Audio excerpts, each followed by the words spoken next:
Hospital भर्ती कराया गया।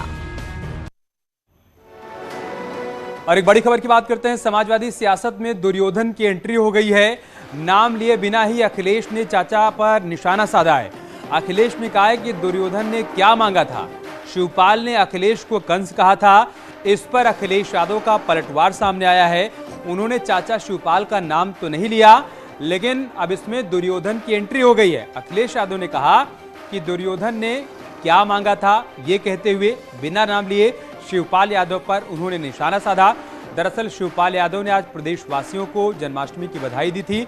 उससे संबंधित एक लेटर लिखा था और उसी पत्र में उन्होंने कहा था कि जब आप अपने पिता को गद्दी से, राजगद्दी से हटाते हो, उन्हें धकेल देते हो, बेदखल कर देते हो, तब आप कंस कहलाते हो और इस स्थिति में जन्म होता है भगवान कृष्ण का। उसी पर अखिलेश यादव ने पलटवार किया। आप जानते होंगे और आप सब लोग जानते हैं कि दुर्योधन ने क्या मांगा। पूरी सेना मांग ली, लेकिन जीत उसी के जहां पर भगवान श्री कृष्ण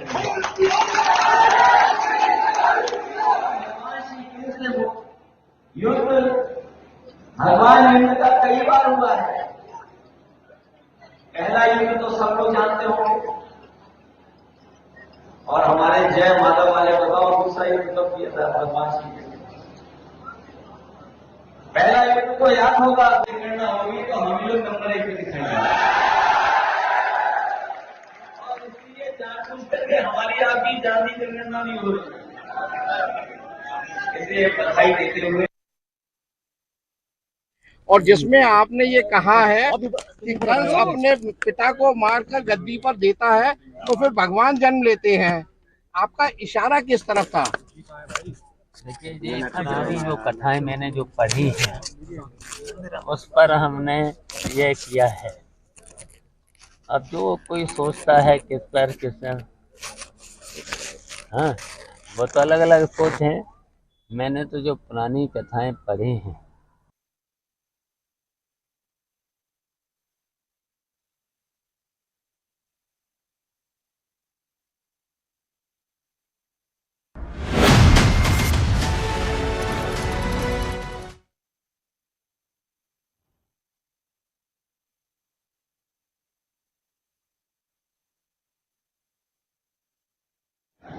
आप जानते होंगे और आप सब लोग जानते हैं कि दुर्योधन ने क्या मांगा। पूरी सेना मांग ली, लेकिन जीत उसी के जहां पर भगवान श्री कृष्ण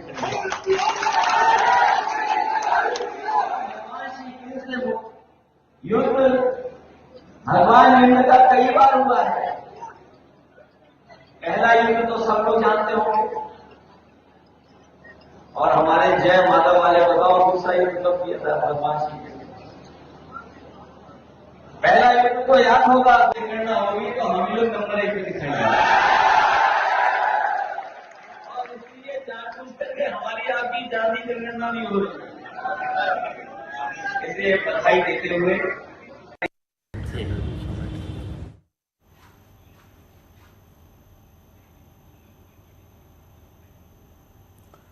और समाजवादी पार्टी के प्रवक्ता राजकुमार भाटी इस वक्त हमारे साथ जुड़ चुके हैं।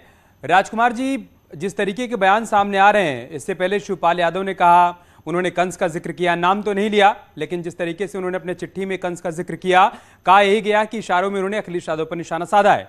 अब अखिलेश यादव जी ने दुर्योधन का जिक्र कर दिया है। मुझसे क्या पूछना चाहते हैं आप? मुझे बताएं क्या पूछना चाहते हैं। सर आप समझ नहीं पाए, ठीक है मैं समझा देता हूँ और आसान करके। नहीं, मैं पूरा समझ गया। समाजवादी सियासत में कंस और दुर्योधन का जिक्र क्यों हो रहा है, हम आपसे यही समझना चाहते हैं। समझ गए तो बता दीजिए।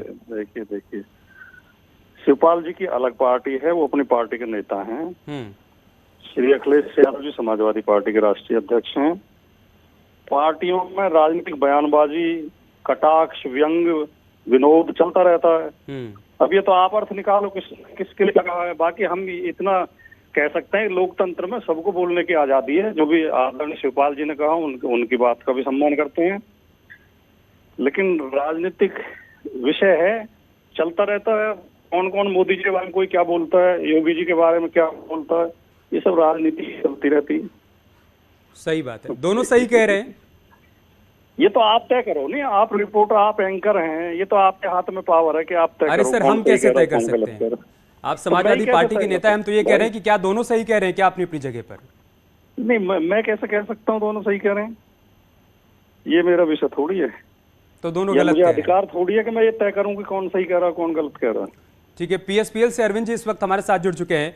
अरविंद जी, शिवपाल यादव ने बिना नाम लिए कंस का जिक्र किया, तो अखिलेश यादव ने बिना नाम लिए दुर्योधन का जिक्र कर दिया। देखिए, अगर आदरणीय अखिलेश जी को ये लग रहा हो तो समझे, और मुझे लगता है कि जो कंस की बात कही गई है आज के डेट में, ये सच है कि जो भी पूजनीय या पिताजी का अपमान सार्वजनिक रूप से अगर करेगा, तो जिस तरीके से भगवान श्री कृष्ण जी ने जन्म लिया और कंस का वध किया, अगर कंस की भूमिका में कोई भी होगा तो उसका राजनैतिक वध जरूर होगा। और जिसके लिए आज उल्लेख किया गया है कि प्रगतिशील समाजवादी पार्टी और आदरणीय श्री शिवपाल सिंह यादव जी ने जो आह्वान किया है वो सच है। और जहां तक दुर्योधन का सवाल है, तो ये सबको पता है कि शकुनियों के इशारे पे कौन लड़ता आया है, शकुनियों के इशारे पे कौन नेताजी का अपमान करते आया है, ये किसी से छिपा नहीं है। एक रश्मि रथी की पंक्ति है, तृतीय सर्ग, जहां भगवान श्री कृष्ण जी समझाने जाते हैं, तो वहां क्या है? तृतीय सर्ग में रामधारी सिंह दिनकर की यही तो है कि वर्षों तक वन में घूम घूम बाधा विघ्नों को चूम चूम, सधूप घाम पानी पत्थर पांडव आए कुछ और निखर, सौभाग्य न सब दिन सोता है अब आगे देखे क्या होता है। तो सच है, आगे देखिए क्या क्या होता है। लेकिन जिस तरीके से यहाँ केवल सम्मान की बात की गई थी, लेकिन वो सम्मान न तो नेताजी को मिला, न पिता तुल्य आदरणीय श्री शिवपाल सिंह यादव जी को मिला, और शकुनियों के इशारे पे अपमान होता रहा। और आप एक और चीज, जहां कंस की बात आई है वहां फिर मैं आ रहा हूं। कंस ने अपने पिता को जिस तरीके से काल कोठरी में कैद किया, मुकुट छीना खंजर लेकर के हाथ में, लेकिन ठीक है अरविंद जी, सार्वजनिक सभाओं में ये सारे प्रसंग सब समझ रहे हैं, लेकिन एक बात जो लोगों के समझ में नहीं आ रही है वो ये कि बिना नाम लिए बार बार निशाना साधा जाता है, कभी दूर रहते हैं कभी पास आ जाते हैं। आगे की दिशा क्या रहने वाली है? क्या आगे मेलजोल की संभावनाएं बनी रहें, इस वजह से सदे हुए शब्दों में बात कही जाती है? देखिए, राजनीतिक लोग सारी बातें समझ जाते हैं, कौन किसके लिए कहा गया किसके लिए नहीं कहा गया।